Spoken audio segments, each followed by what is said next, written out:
a solar lease allows our customers to do that for no money down, and even better, most of them, 80% of them, save in the first month.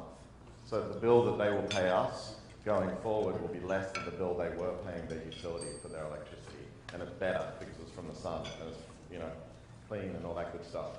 So the solar lease is a real game changer. It causes us to grow gangbusters, but all the while we've been sort of true to our mission, trying to stick with the communities that we come out of, the values-based work that we do, while growing at a great pace.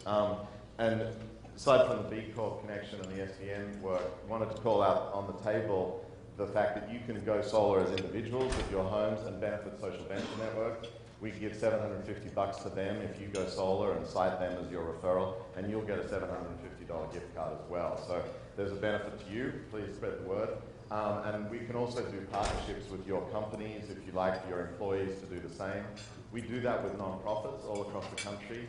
You know, last year we gave over $100,000 to the Sierra Club for campaigning to get us beyond coal, for example, by getting us in front of their constituency and giving their constituency something to do while raising funds for the club. So that's the kind of creative marketing we're trying to do while spreading the joy of solar power, including a deal we have with a non-profit in Africa, where for every solar lease we sign up in the States, we put a solar lighting and charging system into a home in Zambia and bring light to children who have never literally experienced electric light at night.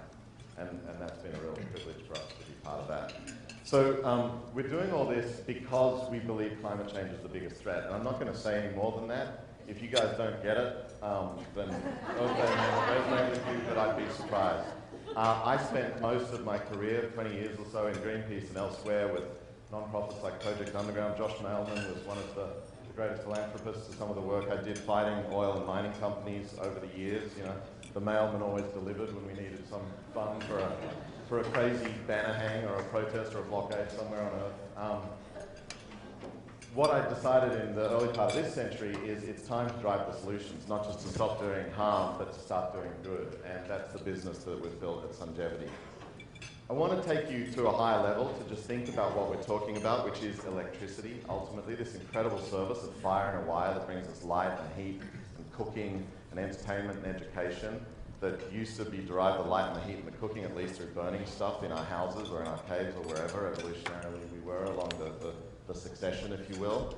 We've started putting that into this wire about 200 years ago through electric turbines. And that service of electricity has done well for civilization. It's allowed many of us, although there's still 1 billion plus that don't benefit from it, to be able to do those things with, you know, ease. And it's sort of become, you know, fish in water sort of stuff. We take it for granted. We don't really think about where it comes from, but it still comes from burning something. The only thing is the fire's off-site now. We burn coal, gas, and oil largely to get electricity. We also take radiation from nuclear power in some places and a few other forms of electricity. But 90% of electricity in this country is derived by boiling water through something called a steam turbine. What we sell at Sungevity and what the solar industry is selling is electricity direct from the source. It just falls on the machine we call a solar panel, and out the bum of the machine comes the thing we call electricity. It's kind of cool. There's no intermediate steps. There's no turbine. There's no digging anything up to get there. There's no fuel input, in fact. It's ubiquitous. It's abundant. It's abundance itself. We talked about abundance last night. This is it. This is the power of 100%. It falls smoothly over the world. Everyone receives it. It's not per chance, which is the fate of fossil fuels. Some people have them, some people don't. Sadly, those that have them are normally disenfranchised because they're sitting on top of fossil fuels by some capitalist far away that has concentrated wealth and power through that system of fossil fuel power generation. But just compare the simple elegance of this beautiful solution to this, which is how most of our electricity comes about. We get, I love this laser pointer by the way, sunlight 200 million years ago falling on Earth to grow plants through a system called photosynthesis. Much less efficient, just as an aside, physically than photovoltaics. But the plants grew up and then died and got buried in mud and went underground and became fossils. And then here we come a couple million years later and dig them up and burn them, producing a byproduct which we call pollution, in particular carbon dioxide, and to boil water. Like I said, we boil water for 90% of this thing we call electricity in this country. 49% of water used for human purpose in the United States goes to boiling water to create electricity. So for no other reason, we win this game ultimately because we don't need the water inputs. When you think about scarcity going forward in water supply, you know that that's not a scenario that can continue.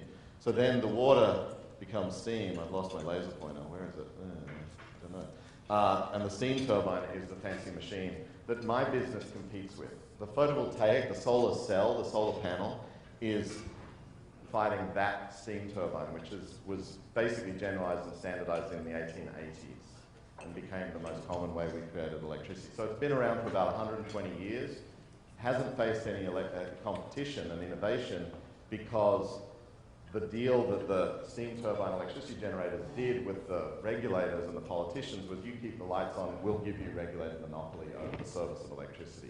What we are is a competitive threat to them. They send electricity through a complex system of transmission and distribution that gets to a pole on the corner of your block and is stepped down into a voltage that you can use at your house. Again, compare it to that, and you understand why we win. Another reason why we win, ultimately, and the only question is how soon we can make this victory come to pass, is jobs.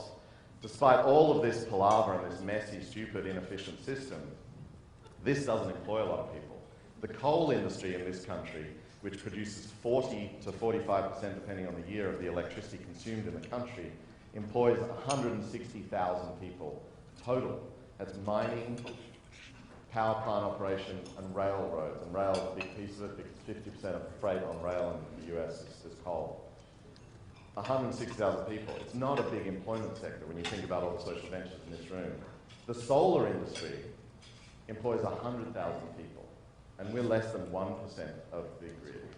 Because our electricity is job dense, it's labor intensive in economic terms, and most of that labor is not in the factories producing the widget, which is the solar cell. They're after the factory gate. They're jobs in selling, financing, marketing, installing, and operating the solar panels over the life of the system. But jobs and political will that will follow jobs in a 21st century post-recessionary economy is one of the other big reasons why we win. But to really tell you why and what the opportunity is here and how Social Venture Network can get involved, I'm going to take you out of thinking about solar for a second and think about a different service, not electricity, but accounting. Might seem a little strange, but I'm going to try this on you. I haven't done this before. Throughout time, we've done numbers. We've crunched them, we've calculated things, we've done computing with our heads and our pencils and our ledgers and all that stuff. And we used to pay people to do it. Abacuses were used in lots of cultures. We did numbers. And it cost us something to pay for the service of computing. And then a machine, a very small miniaturized machine called the integrated circuit, was invented and put on silicon chips, which are called semiconductors, and they go through a manufacturing process which is very similar to silicon cells, which is the fundamental component of a solar panel. And these silicon chips became mass-produced, and under something called Moore's law, every doubling of volume, they became more powerful and less expensive, effectively. And now they're so commonplace and so cheap, and the power of computing that they create, that power, that service of number crunching, if you will, running calculations, has created this opportunity that when they were invented 50 years ago or so, we could never have imagined. You know, like this little toy in my pocket that I could throw away like that and discard has more computing power, more of that service available to it than NASA had in 1969 when we sent man to the moon. Most of the numbers that were crunched that were required to get that rocket there and back were done with people's heads and hands, not by computing power in these things. We could do that now with what's represented in the chips in this machine. That manufacturing curve, economies of scale, is what we're going through with silicon cells. These are real numbers about the price of electricity.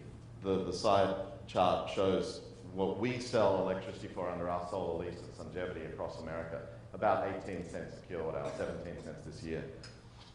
Because the silicon cell has become mass-produced like the silicon chip before it. It's going through that economy of scale curve, the learning curve. And in fact, in the last 5 years alone, it's doubled in volume 3 times. And for every doubling of volume, our equivalent to Moore's law is an 18% reduction in the price of the thing that comes out of the machine. Every time it doubles, it becomes cheaper and cheaper.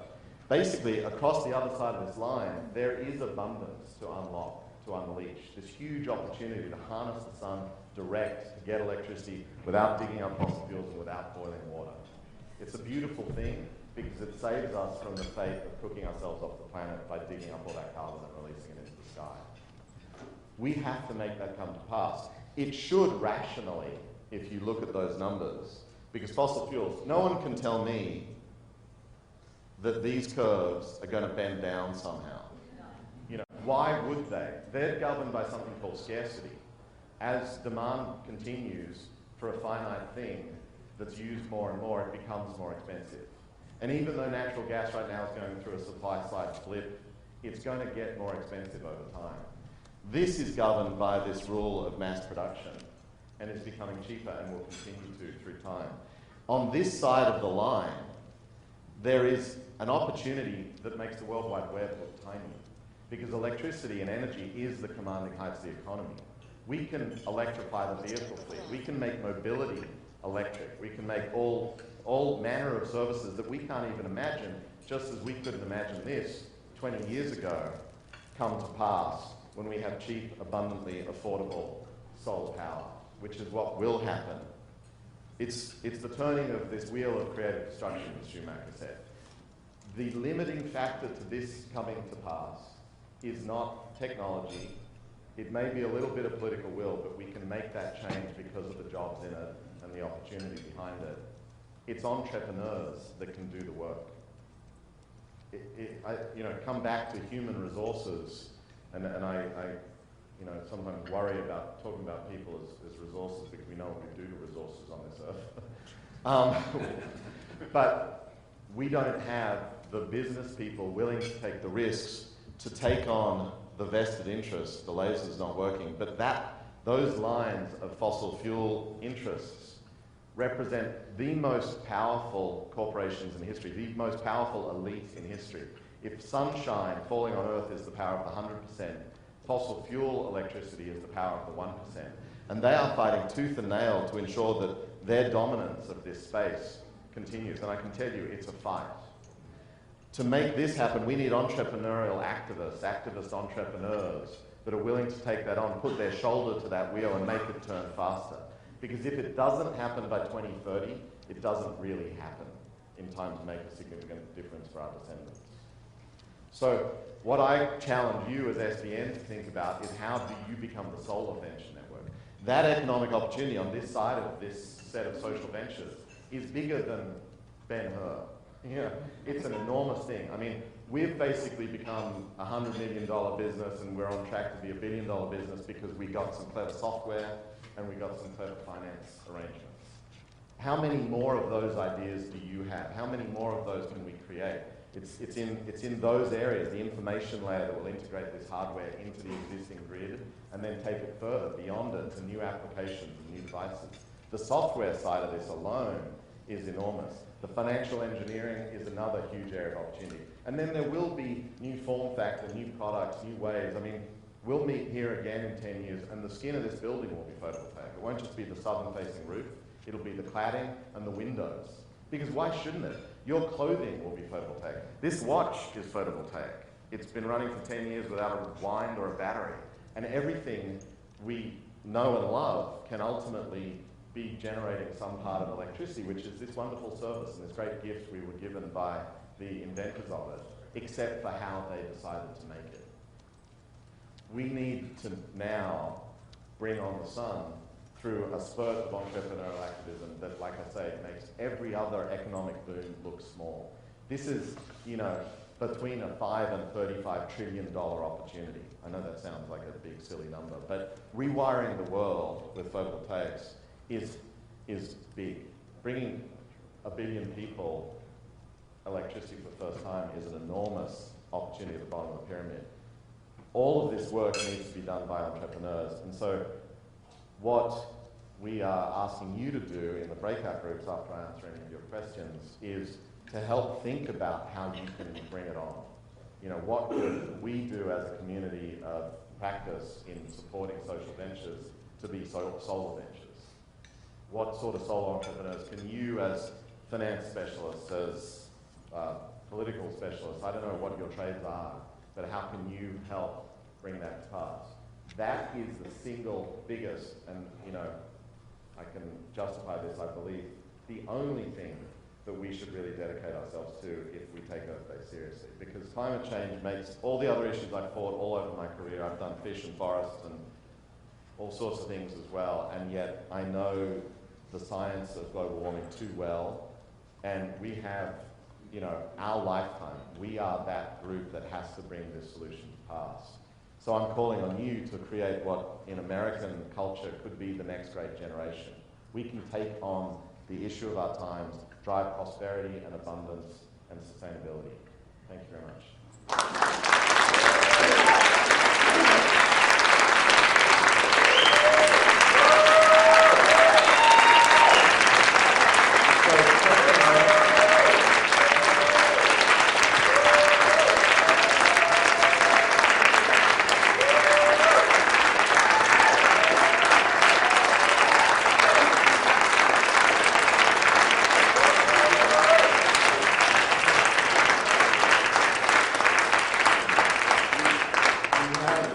I forgot to mention, we do have on the table cards, a bookmark to reserve your right to get the book, but also